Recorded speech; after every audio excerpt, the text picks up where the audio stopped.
Halo, Assalamualaikum warahmatullahi wabarakatuh. Selamat pagi, selamat datang di kelas virtual biologi ini.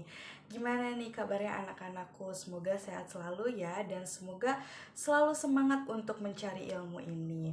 Nah, karena pandemi COVID-19 ini, kita memang diharuskan untuk kegiatan di rumah saja, dan jangan lupa mematuhi protokol kesehatan ketika kita di luar, yaitu dengan 3M, mencuci tangan, menjaga jarak, dan selalu memakai masker dimanapun dan kapanpun. Oke, nah yang tadi Ibu sampaikan, selama pandemi COVID-19 ini kita lebih banyak beraktivitas di dalam rumah. Nah, Ibu mau tanya nih, selama di rumah aja, selama berkegiatan di rumah, kegiatan apa sih yang sering kalian lakukan selain kuliah atau sekolah di rumah, terus membantu ibu membereskan rumah? Selain itu, apakah ada lagi? Salah satu kegiatan yang biasa dilakukan dan paling menyenangkan yaitu adalah membantu ibu berkebun di halaman, karena kita bisa nih mengamati pertumbuhan-pertumbuhan dari tanaman tersebut gitu, dari mulai tunas, tumbuh menjadi pohon kecil, tumbuh menjadi akar yang kuat, dan yang terakhir tumbuh menjadi pohon yang berbunga dan berbuah. Oke, Ibu bakal bertanya, mungkin ini sudah dipelajari di kelas-kelas sebelumnya ya. Kenapa sih tumbuhan itu bisa tumbuh tinggi dan besar? Ada yang tahu? Ya, hal tersebut terjadi karena sel pada tumbuhan itu aktif untuk membelah diri. Nah, sel-sel tersebut itu akan berkumpul dalam jumlah yang banyak dengan bentuk fungsi dan sifat yang sama sehingga menjadi sebuah jaringan. Lalu, apa sajakah jaringan-jaringan yang ada di dalam tumbuhan dan tumbuhan tersebut bisa tumbuh tinggi dan besar? Yuk, kita bahas satu persatu. Nah, untuk mengetahui fungsi-fungsi dan jenis jaringan pada tumbuhan, di video kali ini kita bakal membahas struktur jaringan pada tumbuhan. Jaringan tumbuhan merupakan gabungan sel pada tumbuhan yang mempunyai bentuk fungsi dan sifat yang sama. Berdasarkan tipe dan fungsinya, jaringan pada tumbuhan ini dibagi menjadi dua, yaitu jaringan meristem dan juga jaringan dewasa. Apa sih jaringan meristem dan jaringan dewasa? Yuk kita bahas. Jaringan meristem ini adalah jaringan yang aktif membelah dan juga mengalami diferensiasi. Nah, ciri-ciri dari jaringan meristem ini yang pertama memiliki dinding sel yang tipis, nukleus yang besar, sitoplasma yang padat, vakuola yang kecil bahkan hampir tidak ada, dan selnya tidak dapat menyimpan cadangan makanan. Jaringan meristem ini memiliki sifat totipotensi yang tinggi, yaitu kemampuan sel untuk berkembang dan tumbuh menjadi individu yang lengkap seperti induknya. Berdasarkan asalnya, jaringan meristem ini dibagi menjadi dua, yaitu meristem primer dan juga meristem sekunder. Apa sih perbedaan meristem primer dan sekunder? Meristem primer merupakan jaringan muda yang berasal dari sel-sel embrionik yang terdapat pada ujung batang dan ujung akar. Sedangkan untuk meristem sekunder ini adalah jaringan dewasa yang tidak akan tumbuh kembali namun kembali menjadi embryonal.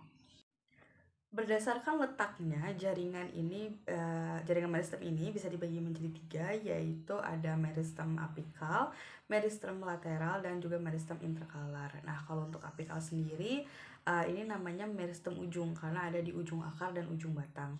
Kalau misalkan lateral ini ada di meristem samping, jadi ada di samping organ pada tumbuhan. Terus yang terakhir ada meristem interkalar. Jadi meristem ini namanya meristem di antara jaringan dewasa, contohnya kayak pangkal ruas-ruas batang. Oke, berikutnya ada jaringan dewasa. Nah, jaringan dewasa ini merupakan jaringan yang sel-selnya berhenti membelah dan mengalami diferensiasi. Berdasarkan fungsinya, jaringan dewasa dibagi menjadi 4 jenis. Yang pertama itu adalah jaringan pelindung yang terdiri dari jaringan epidermis dan jaringan gabus. Yang kedua itu jaringan dasar yang terdiri dari jaringan parenkim. Yang ketiga jaringan penguat yang terdiri dari jaringan kolenkim dan sklerenkim. Dan yang terakhir jaringan pengangkut yaitu xilem dan floem. Yuk kita bahas lebih lanjut. Dari jaringan pelindung epidermis, jaringan ini terletak di bagian paling luar yang menutupi permukaan tubuh tumbuhan, terdiri atas satu lapis sel yang tersusun rapat tanpa adanya ruang antar sel. Jaringan epidermis ini berfungsi sebagai pelindung, menyerap air dan mineral dan menyekresikan lapisan lilin atau kutikula yang bisa mencegah evaporasi pada batang dan daun sebagian. Sel epidermis berkembang menjadi alat tambahan yang disebut derivat epidermis. Epidermis pada tumbuhan antara lain stomata atau mulut daun yang berfungsi untuk pertukaran gas trikoma yang berupa rambut, sisik contohnya pada bagian bawah daun durian. Jaringan pelindung berikutnya adalah jaringan gabus. Nah, setelah batang tumbuhan membesar, maka epidermis akan pecah sehingga fungsinya digantikan oleh jaringan gabus. Jadi, jaringan gabus ini berfungsi sebagai pelindung menggantikan epidermis yang sudah rusak atau mendebal ya. Jaringan dasar. Jaringan dasar yang pertama adalah jaringan parenkim. Jaringan ini memiliki dinding sel sitoplasma dan vakuola sel penyusunnya renggang sehingga terdapat ruang antar sel. Jaringan parenkim terletak hampir di semua bagian tumbuhan, memiliki ruang antar sel yang berguna untuk pertukaran gas dan dinding selnya tipis. Sedangkan vakuolan yang besar untuk menyimpan cadangan makanan dan selnya itu berbentuk segi banyak atau poligonal. Berdasarkan fungsinya, jaringan parenkim terdiri dari beberapa jenis jaringan. Parenkim asimilasi atau kolenkim yang berperan dalam melakukan fotosintesis sehingga hanya terdapat pada bagian tumbuhan yang berwarna hijau yang mengandung klorofil. Lalu ada juga parenkim udara atau air enzim yang terdapat pada alat pengapung tumbuhan hidrofit seperti pada echin gondok. Parenkim pendimun sebagai tempat penyimpan cadangan makanan, contohnya ubi akar, rimpang, biji, dan batang. Selanjutnya ada parenkim penutup luka yang merupakan regenerasi parenkim baru yang disebut juga velogen atau jaringan gabus parenkim pengangkut yang terdapat pada xilem dan floem, dan parenkim air ini untuk menyimpan air, contohnya pada tanaman xerophyt dan epifit yang batangnya berlendir dan hidup di tempat yang panas. Sedangkan berdasarkan bentuknya, jaringan parenkim ini terbagi menjadi 4, yaitu parenkim palisade yang selnya terbentuk tegak dan banyak mengandung kloroplast terdapat pada mesofil daun. Yang kedua, parenkim bunga karang atau spons yang bentuk selnya tidak teratur, memiliki banyak ruang antar sel dan juga terdapat pada mesofil daun. Yang ketiga, parenkim bintang, bentuk selnya seperti bintang yang saling menyambung, contohnya pada tangkai bunakana.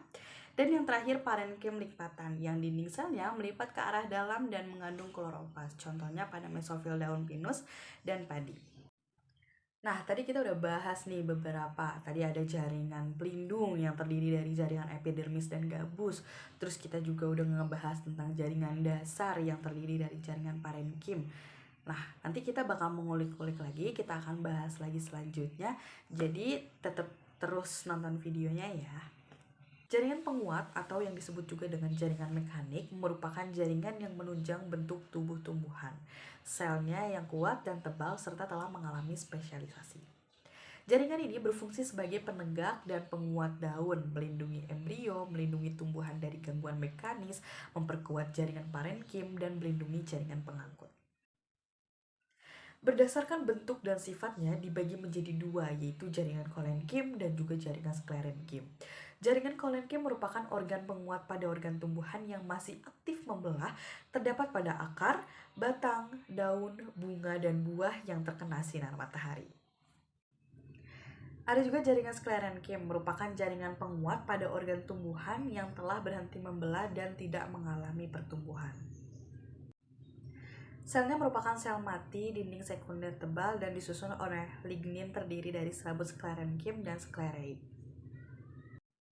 Serabut sklerenkim merupakan sel yang membentuk serat, contohnya pada Hibiscus cannabinus yang merupakan sel yang mati saat dewasa tapi protoplasmanya tetap aktif. Contohnya kulit biji dikotil dan batang kelapa. Kelompok jaringan berikutnya adalah jaringan pengangkut. Yang pertama itu adalah xilem yang berperan mengangkut air dan zat hara dari akar ke daun yang sudah mati dengan dinding sekunder yang tebal. Xilem merupakan sel panjang dengan dinding sekunder yang berlignin dan terdiri atas serabut tracheate dan libriform. Parenkim xilem tersusun atas sel yang masih hidup dan berfungsi sebagai cadangan makanan, terdiri dari dua macam, yaitu parenkim kayu dan parenkim jari-jari empulur. Oke, jaringan pengangkut yang terakhir nih, ada floem yang terdiri atas sel hidup dan sel mati yang meliputi unsur-unsur kibral atau sel tapis dan komponen pembuluh tapis. Jaringan floem berfungsi untuk mengangkut zat-zat makanan hasil fotosintesis ke seluruh bagian tubuh tumbuhan sebagai tempat penyimpanan zat organik dan menunjang pertumbuhan tumbuhan dan fungsinya masing-masing. Nah, oke, itu mungkin untuk keseluruhan jaringan pengangkut. Nah, sebelumnya juga kita sudah membahas tentang jaringan pelindung, jaringan dasar, jaringan penguat, dan jaringan pengangkut. Nah, kita ketahui nih seperti halnya hewan dan manusia, tumbuhan juga memiliki organ-organ pada tumbuhan yang merupakan kumpulan dari beberapa jaringan yang memiliki bentuk dan fungsi tertentu yang membentuk akar, batang, daun, bunga, buah, dan biji. Jadi di video kali ini kita akan membahas lagi tentang organ-organ pada tumbuhan. Apa aja sih? Yuk kita simak. Yang pertama ada akar. Akar tumbuhan ini berasal dari akar lembaga atau radikula pada tumbuhan dikotil. Akar lembaga tumbuh menjadi akar tunggang, sedangkan pada monokotil akar tumbuh menjadi akar serabut. Akar lembaga berkembang dari meristem apikal yang dilindungi oleh kalitra. Pembelahan meristem apikal akan membentuk zona pembelahan, pemanjangan, pematangan, dan diferensiasi hingga terbentuk tunas akar. Organ akar pada tumbuhan disusun oleh jaringan-jaringan berikut. Nah, dari luar ke dalam terdapat jaringan epidermis, korteks, endodermis, perisikal, floem, dan xilem. Pada bagian ujung akar terdapat tudung akar dan meristem apikal. Nah, anak-anakku, sekarang kita lihat perbedaan struktur akar monokotil dan dikotil. Kedua jenis akar ini sama-sama memiliki epidermis, korteks, endodermis, perisikal, floem, dan xilem. Namun, pada akar monokotil hanya terdapat empulur yang terletak di bagian ke dalam akar. Nah, organ tumbuhan selanjutnya adalah batang. Batang terletak di atas tanah dan tumbuh menuju cahaya matahari, biasanya berbentuk bulat dan punya ruas dan buku. Pada batang dikotil terdapat kambium yang mengakibatkan diameter batang bertambah besar dikarenakan pertumbuhan sekunder batang tumbuhan disusun oleh jaringan berikut. Jaringan epidermis pada bagian luar kolenkim dan parenkim yang menyusun korteks, kambium vaskuler, floem, dan xilem, dan floem pada bagian terdalam batang. Nah, ini kita bisa lihat perbedaan struktur batang pada tumbuhan monokotil dan dikotil. Keduanya sama-sama memiliki jaringan epidermis, korteks, dan berkas pengangkut. Namun, pada batang dikotil terdapat kambium perisikal dan empulur, sedangkan batang monokotil tidak memiliki jaringan tersebut. Organ tumbuhan berikutnya adalah daun. Nah, daun ini berupa lembaran yang berwarna hijau karena mengandung banyak klorofil yang melekat pada buku-buku. Batang daun lengkap terdiri dari pelepah daun, tangkai daun, dan helaian daun. Contohnya pada pisang dan bambu disusun oleh jaringan-jaringan kutikula epidermis atas parenkim palisade dan parenkim spons. Oke, sekarang kita lanjutkan ke organ tumbuhan lainnya, yaitu bunga. Bunga merupakan bentuk modifikasi dari daun yang terdiri dari bagian steril dan bagian fertil. Bagian steril bunga terdiri atas tangkai bunga dasar, bunga kelopak, bunga mahkota. Sedangkan bunga fertil terdiri dari benang sari sebagai mikroskopis atau kelamin jantan dan putih sebagai makroskopis atau kelamin betina. Nah, selanjutnya ada buah. Buah berfungsi sebagai tempat penyimpanan makanan. Biasanya buah membungkus dan melindungi biji. Berdasarkan bentuk asalnya, buah terbagi menjadi dua, yaitu buah yang seluruhnya terbentuk dari bakal buah yang disebut buah sejati seperti mangga. Terus ada juga buah yang terbentuk dari bakal buah atau bagian lain dari bunga yang disebut sebagai buah semu seperti jambu monyet yang terbentuk dari tangkai bunga yang menggembung. Secara umum, buah terdiri dari 3 lapisan berikut, yaitu ada eksokarp bagian luar, mesokarp bagian tengah, dan endokarp bagian dalam. Namun pada buah terdapat banyak lapisan seperti pada buah kelapa, terdiri dari eksokarp bagian kulit luar, mesokarp itu serabut, endokarp itu bagian tempurung, dan endosperm itu adalah daging buahnya, dan testa itu adalah kulit buah dalam si kelapa itu. Oke, anak-anakku, alhamdulillah tadi kita sudah menjelaskan membahas tentang struktur jaringan pada tumbuhan, dan juga kita sudah membahas tentang organ pada tumbuhan. Nah, semoga penjelasan dan pembahasan tadi bisa dipahami oleh anak-anakku sekalian, dan semoga penjelasan yang tadi dapat dimengerti oleh anak-anakku sekalian. Mungkin cukup sekian dari Ibu. Mohon maaf bila ada salah kata. Wabillahi taufiq wal hidayah. Wassalamualaikum warahmatullahi wabarakatuh.